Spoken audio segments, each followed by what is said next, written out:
Perkenalkan, nama saya Muhammad Gimnastia Hidayat, peserta Latsar CPNS Kementerian Perhubungan tahun 2023, volume 4, angkatan 27, kelompok 3. Di sini saya akan mempresentasikan tugas individu saya di agenda 3. Pada tugas individu di agenda 3 ini, memiliki outline yang pertama yaitu mengidentifikasi 3 isu di unit kerja, kemudian menguraikan kondisi existing terhadap 3 isu tersebut dan dampak yang ditimbulkan dari 3 isu tersebut. Kemudian yang kedua ada teknik tapisan isu, metode USG.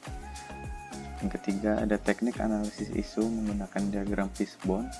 Yang keempat ada gagasan kreatif dengan menggunakan 4 pilar digital. Kita masuk yang pertama yaitu mengidentifikasi isu di unit kerja. Saya sendiri bertugas di Balai Pengelola Transportasi Darat Wilayah 5 Provinsi Jambi, tepatnya di wilayah kerja Pasar Angso Duo, Kota Jambi dan Talang Duku, sebagai petugas administrasi pelayanan penerbitan surat persetujuan berlayar atau biasa disingkat SPB. Tupoksi dari jabatan saya yaitu melaksanakan pelayanan administrasi penerbitan surat persetujuan berlayar di wilayah kerja saya, kemudian melaksanakan pemeriksaan dokumen kelautan kapal di wilayah kerja. Sampai saat ini saya telah mengidentifikasi 3 isu di unit kerja saya. Yang pertama yaitu ada pencatatan data produktivitas kapal yang belum optimal. Yang kedua, belum digitalisasi pemeriksaan dan pendataan dokumen kelautan kapal. Yang ketiga yaitu kurangnya fasilitas penunjang pekerjaan. Isu yang pertama yaitu pencatatan data produktivitas yang belum optimal, di mana di kondisi existing pencatatan data sudah menggunakan aplikasi Excel tetapi masih belum optimal, sehingga berdampak pada pencatatan yang membutuhkan waktu dan pelaporan menjadi tidak efisien. Dampak terhadap instansi sendiri yaitu hasil pelaporan yang membutuhkan waktu lama sehingga pengumpulan laporan dapat terlambat. Yang kedua yaitu ada belum digitalisasi pemeriksaan dan pendataan dokumen kelautan kapal. Pada kondisi existing sendiri, pemeriksaan dan pendataan dokumen masih dilakukan secara offline sehingga berdampak terhadap waktu yang lama untuk pelayanan penerbitan SPB. Dampak terhadap instansi sendiri, pelayanan penerbitan menjadi kurang efisien karena memakan waktu yang lama.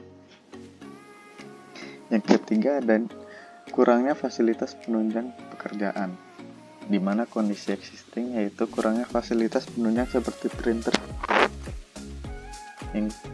yang berdampak terhadap penyelesaian pekerjaan yang terhambat, dan pihak yang terdampak yaitu kinerja pegawai menjadi tidak efisien dan efektif karena kurangnya fasilitas.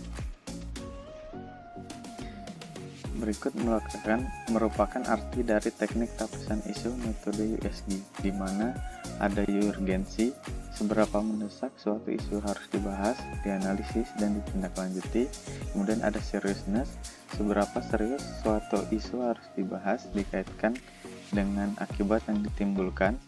Dan ada growth, seberapa besar kemungkinan memburuknya isu tersebut jika tidak ditangani sebagaimana mestinya. Dalam metode USG menggunakan nilai skala Richter 1-5 sehingga didapatkan isu prioritas yaitu belum digitalisasi pemeriksaan dan pendataan dokumen kelautan kapal. Kemudian ada teknik analisis isu diagram fishbone yang memiliki 2 aspek. Yang pertama aspek people, yaitu penyebabnya belum ada SDM yang mampu mengaplikasikan digitalisasi pemeriksaan dan pendataan dokumen kelautan kapal. Kemudian aspek material, penyebabnya yaitu kurangnya informasi terkait penggunaan Google Form untuk pemeriksaan dan pendataan secara digital. Gagasan kreatif, pada kondisi existing yaitu belum adanya SDM yang mampu mengaplikasikan digitalisasi pemeriksaan dan pendataan dokumen kelautan kapal, dan kurangnya informasi terkait penggunaan Google Form untuk pemeriksaan dan pendataan secara digital. Kemudian gagasan kreatifnya belum digitalisasi pemeriksaan dan pendataan dokumen kelautan kapal.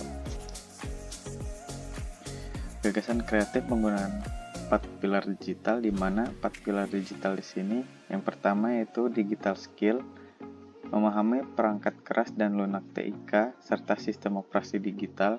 Kemudian ada digital culture, mampu membangun wawasan kebangsaan dalam berinteraksi di ruang digital. Digital ethnic, menyesuaikan diri berpikir rasional dan mengutamakan attitude. Kemudian yang terakhir ada digital safety, meningkatkan kesadaran perlindungan dan keamanan.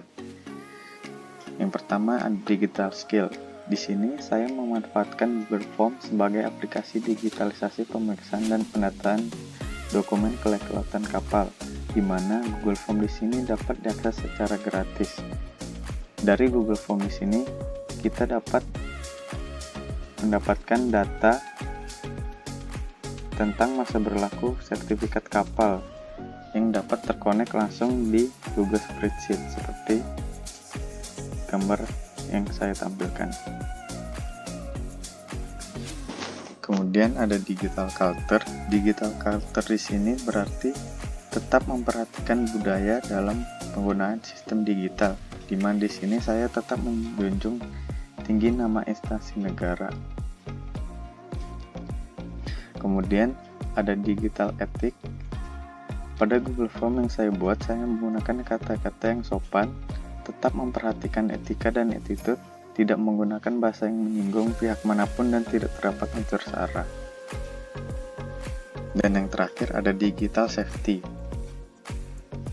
Sebelum menerapkan digitalisasi, saya mendata email dari perusahaan pelayaran, yang mana hanya email tersebut yang terdata yang dapat mengisi dari Google Form, sehingga keamanan dan kerahasiaan data dapat terjamin. Apabila ada email yang mengisi tapi tidak terdaftar dari data dari email perusahaan, maka data tersebut tidak valid.